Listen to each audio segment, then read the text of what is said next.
estamos utilizando el famoso modelo de red jerárquico, ¿no? Capa de acceso, distribución y núcleo. Y dentro de las características que tiene ese modelo de red jerárquico es usar redundancia.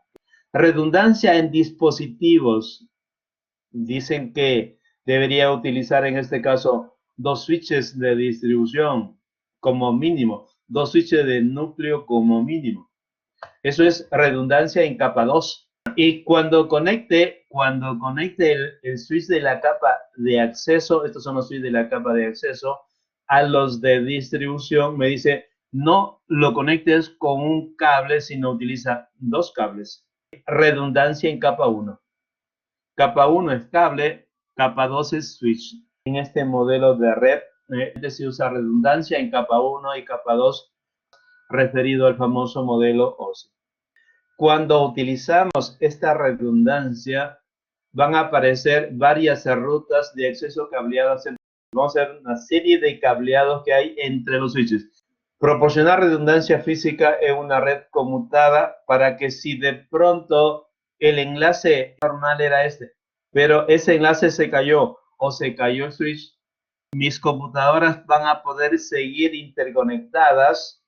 PC1 y PC4 van a seguir conectadas ya no por el camino original, ya no por este camino de acá, por este camino, así de esta manera, sino que tiene un camino alternativo. Lo va a hacer ahora por este otro. Y al final conseguimos que sigan comunicándose ambos dispositivos. La red siempre va a estar disponible, va a ser confiable, y siempre los usuarios van a estar accediendo a los recursos de la red a pesar de que falló algo. Esa característica del modelo de red jerárquico, la redundancia es buena, nos permite, sirve. Debemos implementarla. Pero una vez que nosotros hemos implementado la redundancia, hemos conectado a los equipos, este cableado que hemos hecho y la duplicación de equipos o de dispositivos y cables me va a generar en circuitos cerrados, bucles o loops, lazos cerrados. O sea, por ejemplo, si yo quiero llegar de este switch S1 al core 2, tengo 2 caminos. Puedo ir por este camino o por este otro camino. Y eso implica que acá hay un bucle y lo que puede generar esto, si es que el protocolo que vamos a estudiar, si el STP está deshabilitado, si este protocolo que vamos a estudiar no está funcionando, lo que va a generar en ese momento es que las tramas de broadcast o de difusión las comiencen a dar vueltas y vueltas acá. Vueltas y vueltas en loop, en lazo cerrado. ¿Hasta cuándo? Hasta que alguien, si accidentalmente de pronto corta el enlace acá, en ese momento se detendría ese loop de las tramas de broadcast, ¿no? Este loop de trama de broadcast va a lograr de que mi red finalmente no trabaje.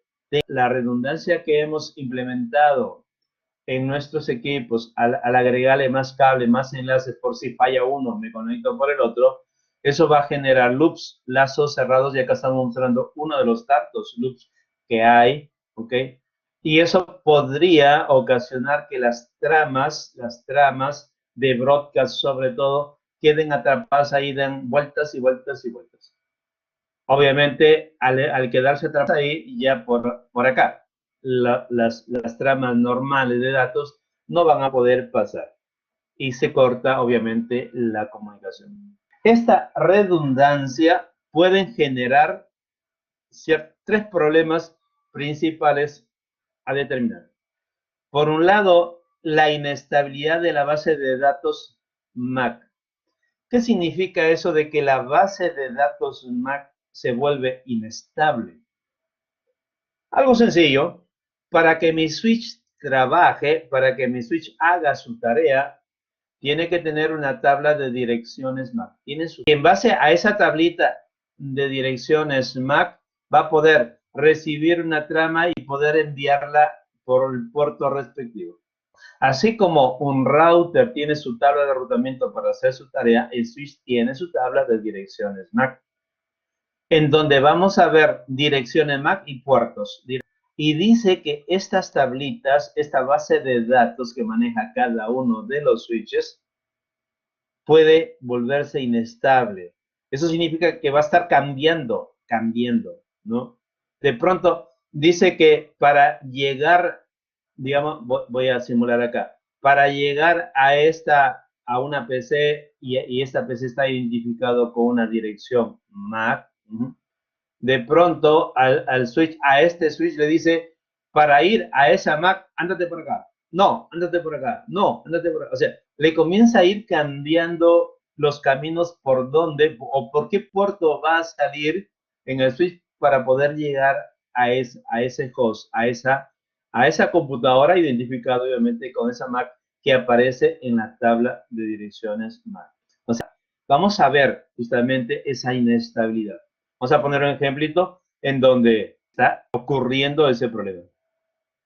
También esta redundancia me puede generar una tormenta de broadcast. O sea, la cantidad de trama de broadcast acá puede ser tanta, comienza una otra, o sea, no una sola trama de broadcast de pronto va a quedar atrapada ahí, sino todas las tramas de broadcast. Por ahí entró una trama de broadcast, se quedó atrapada y esa trama de broadcast obviamente se juntan todas y se genera a eso de un montón de broadcast que aparecen en el loop, a eso le llaman tormenta de broadcast.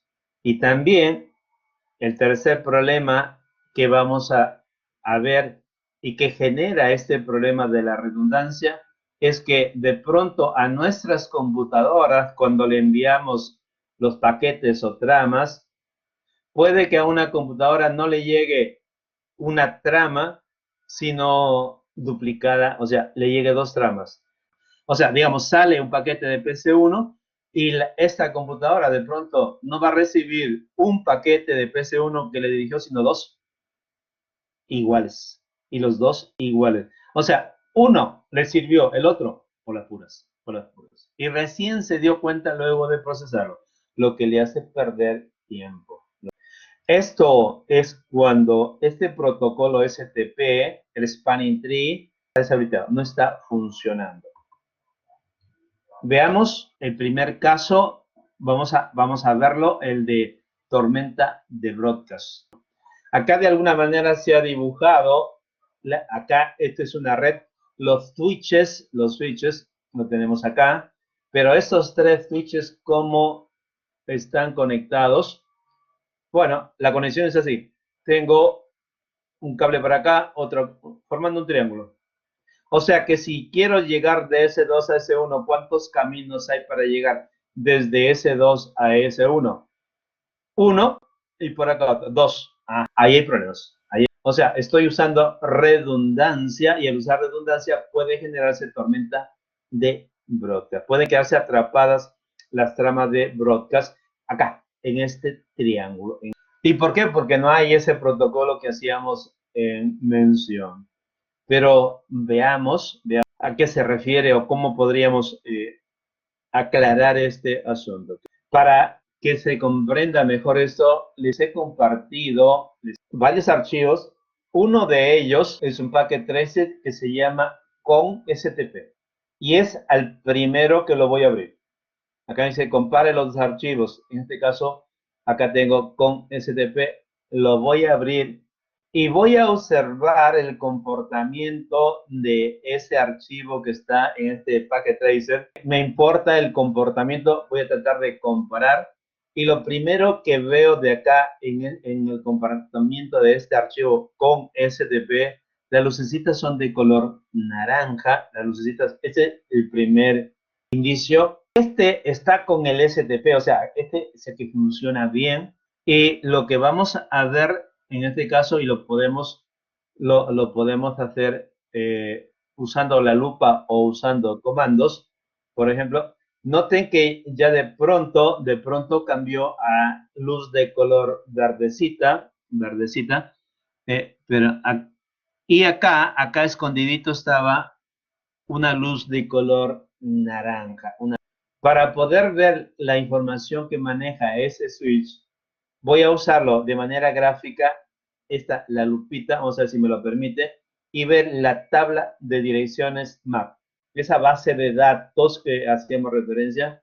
Y en este caso, solamente veo que mi switch tiene registrado en su tabla de direcciones MAC una MAC y un puerto. En esta base, fundamentalmente, por ahora, lo que nos interesa es la dirección MAC y el número de puerto. Puede ser pin entre ellos.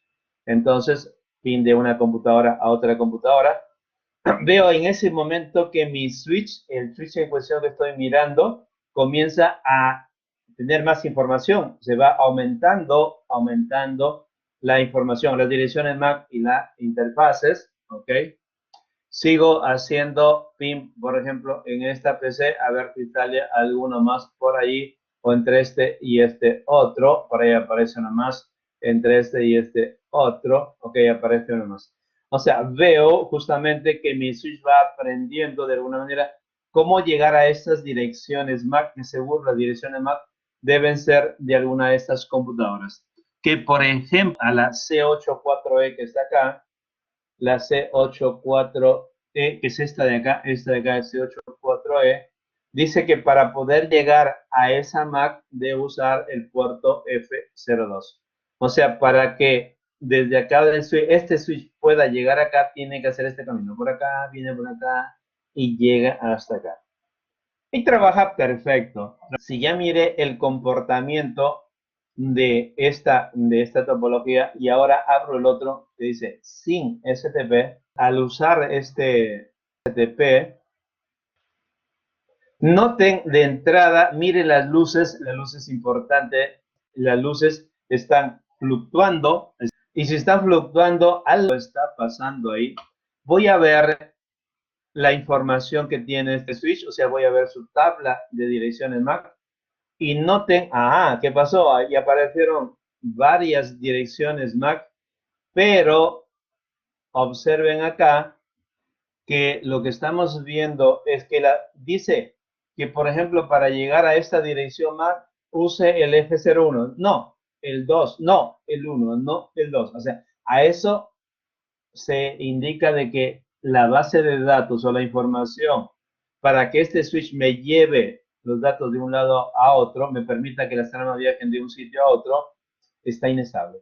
Producto de que, obviamente, en este caso, de que no está trabajando el spanning tree y se ha creado acá bucles. Pero vamos a pasarnos a modo simulación. Hay que manejarlo esto en modo simulación. Fíjense, ahorita estoy con problemas cuando comienza a trabajar así, a veces hasta el propio packet trace se cierra, ¿ok? Se vuelve bastante inestable. Algunas otras versiones antiguas no lo soportaban, o sea, no podía estar mucho tiempo así con esas lucecitas fluctuando y tenía que pasarlo rápidamente a modo simulación para detenerlo. En modo simulación ya lo detuve. Y lo que voy a hacer en este momento es, por ejemplo, tratar de hacer pin entre ellos, entre los dispositivos. Eso significa que cuando estoy tratando de hacerlo, van a quedar, digamos, estáticos ahí, mientras yo no le dé el, ¿cómo se llama? El de forward, el avance, van a quedar ahí expectantes. Y cuando yo estoy tratando de hacer un pin, noten que aparecen dos paquetitos. Uno de ellos seguro que es el ARP y eso es en broadcast. En broadcast. La dirección es a nivel de capa 2 es puro F. Eso es broadcast, como hemos estudiado, CCNA1, CCNA2, ¿no? La comunicación es en broadcast. Entonces, estas computadoras, yo le he dicho, puedo también, a ver si le doy a esta con esta otra. Ahí tengo otras más. Y así podría estar dando, pero ahora voy a tratar de comenzar a que avance. Se van a ir al switch, ¿ok? Van a ir y van a entrar a ese loop y en ese loop se van a quedar. En ese loop se van a quedar. A eso se refiere tormenta de broadcast. Eso es una tormenta de broadcast. En este loop, en ese bucle, Ajá. Como tiene la posibilidad de ir por uno u otro camino, lo que va a lograr en este caso generarse una tormenta de broadcast. Las tramas van a estar dando vueltas y vueltas. Yo traté de hacer bien y ahí queda. Siempre queda en progreso. Si lo paso a tiempo real, seguirá en progreso, ¿no? En progreso. ¿Okay? Si lo paso a modo simulación, seguirán ahí, en este caso, las tramas. Otra vez se vuelve un poco inestable para recuperarlo y puedan ver justamente esos cambios. Si mi red no usa el spanning tree que vamos a estudiar, se vuelve inestable, la base de datos va cambiando, las tramas de bloques se van a quedar atrapadas acá en el loop, van a dar vueltas y vueltas y vueltas, ¿no? Entonces, ese es un problema que deberíamos solucionarlo y vamos a ver cuál es la solución. Ahorita ya mejor lo cierro porque ya se plantó y no sé si hasta me va a dejar cerrar, ¿no? Se vuelve bastante inestable con ese problema. Se colgó así, así ocurre. Se pueden generar tramas duplicadas. Para entender lo de tramas duplicadas, en este caso vemos que en la topología quiero que esta PC le envíe paquetitos. Lo que va a ocurrir en este momento es que va a salir una trama.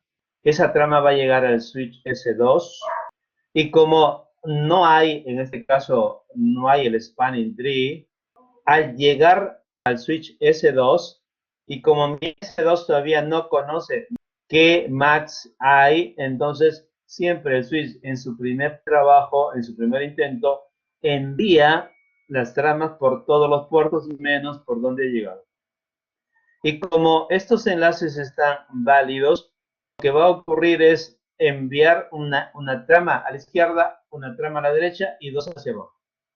Estas dos hacia abajo van a llegar a las PCs y las PCs las eliminan. Dice, esto no es para mí. Pero estas otras dos, una que fue por el camino de la izquierda y otra de la derecha, van a seguir y van a llegar luego. El de la izquierda va a llegar a S3 y el de la derecha va a llegar a S1. Ya lo tenemos acá en S3 una de las tramas y la otra ya está en S1 rumbo hacia PC4. Y la que está en S3 dice, me voy a PC4, pero antes tendré que pasar por S1. Voy hacia PC4. En el siguiente paso, finalmente, esa trama, la primera de acá que sale de S1 llega a PC4 y la que estaba en S3 llega a S1 y dentro de un ratito ya va a llegar a PC4. Finalmente, cuando contabilizo cuántas tramas llegaron a PC4, me doy cuenta que producto de la derivación del camino, producto de que envió una trama por acá y otro por acá, de habiendo en este caso un lazo redundante, lo que va a generar es que las computadoras de destino puedan recibir más de una trama. Que si hubiesen tres caminos, capaz que llegaban acá a la PC tres tramas.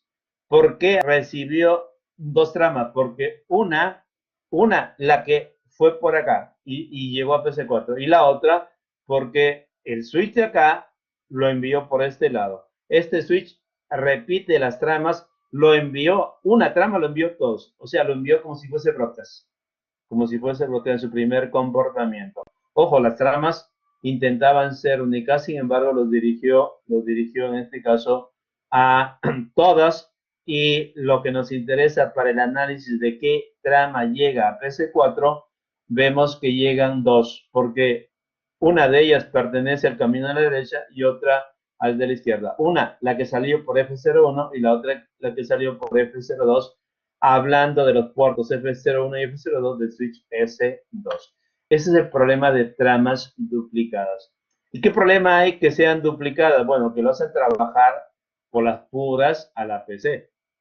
Porque para darse cuenta que ya llegó, probablemente lleguen hasta la capa 4, hasta la capa de transporte y digan, pero este número de secuencia ya lo tengo, ¿qué pasó? ¿Por qué me llegó? Bueno, lo tendré que eliminar. Entonces es una pérdida de tiempo y deberíamos evitarlo. Otro problema que podemos encontrar interesante también, demasiado sencillo pero problemático, es lo que puede ocurrir o lo que puede pasar en los bucles en un armario cableado. O sea, normalmente las empresas tienen su rack y ahí están cableados todos los equipos. No siempre el cableado tiene la nomenclatura, los cables están rotulados para decir a dónde deben ir conectados cada uno de los cables. Si algún cable se desconectó accidentalmente o alguien dejó desconectar un cable, bueno, cuando nos acercamos, digo, ¿y este dónde será? Bueno, debe ser por acá y lo conectamos, ¿no? Pero esa conexión de pronto, así, sin saber qué era el puerto donde trabajaba, puede generarme problemas. Puede generarme un bucle de red. En este ejemplo que mostramos muy sencillo, vemos que el switch S1 y S2 está conectado en forma normal, pero con un solo cable. Acá no estoy pensando en un enlace redundante, ¿ok? Sino que como había por ahí un cable suelto, el cable que estaba ahí lo conecté a este switch.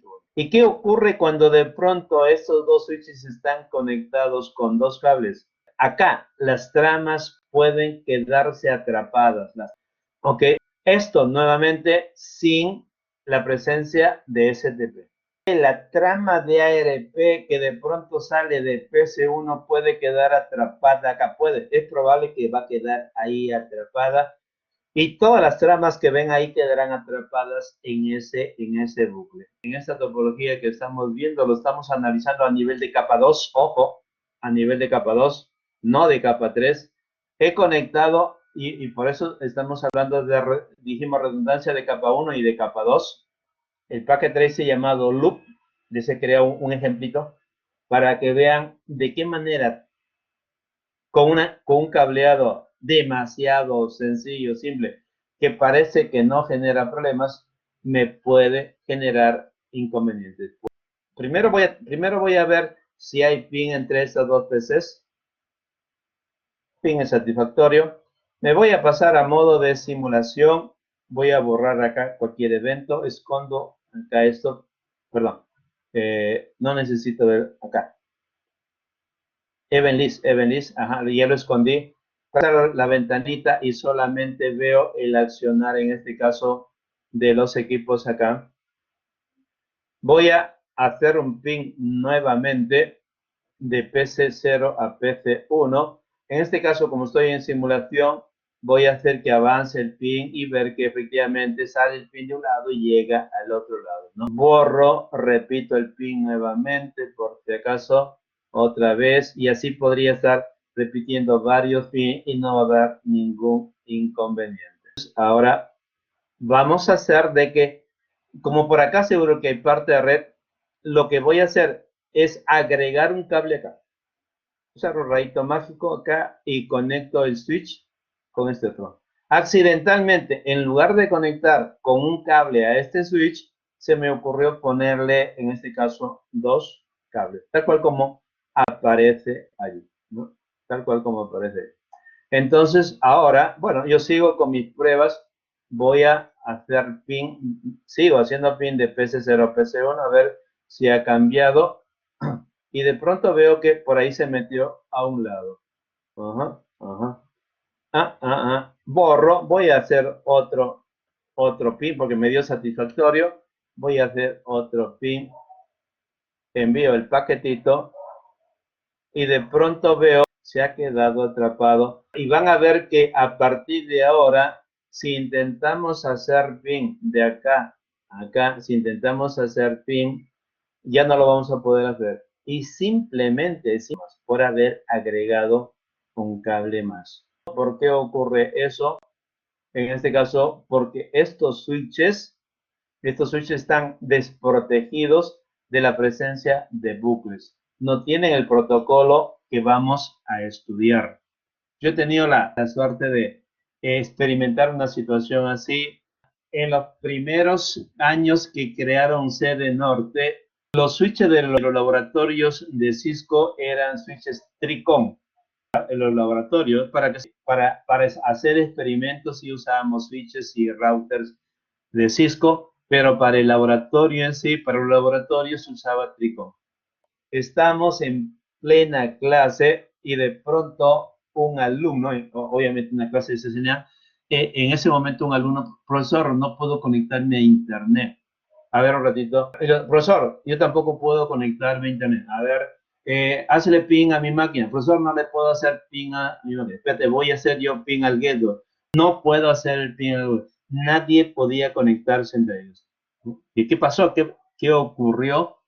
Y bueno, un poco usando los conocimientos, la teoría, les pregunté, ¿alguno de ustedes, porque estamos todos en plena clase, alguno de ustedes ha hecho algo conectado, movido, qué sé yo, algo durante la clase, algunos minutos atrás? Profesor, acá había un cable y lo he conectado al puerto. Lo conectó al puerto y ese puerto justo iba al switch. Había un cable suelto conectado a un puerto del switch y el otro extremo que estaba ahí lo conectó también al switch. O sea, lo que hizo es una cosa así. Este es el switch, había un cable suelto y lo unió así. Y basta hacer eso, podían acá las tramas quedarse atrapadas en loop y todo el laboratorio ya no podía funcionar. Desconecta por favor ese cable. Al momento que desconectó ese cable, volvió todo a la normalidad. ¿Ok? Y producto de qué es lo que estaba pasando, porque ese switch generó ese problema, porque no tiene este protocolo. No todos los switches, el switch barato que tenemos en casa probablemente no tenga el protocolo Spanning Tree, ¿no? Este protocolo va a garantizar que no se forme loops. O sea, lo que va a tratar siempre de hacer de que los switches cuando se comuniquen o la PC cuando se comunique, siempre haya un solo camino. O sea, si quiero ir de este switch a este switch, solamente va a ser un camino. Solamente debe haber un camino.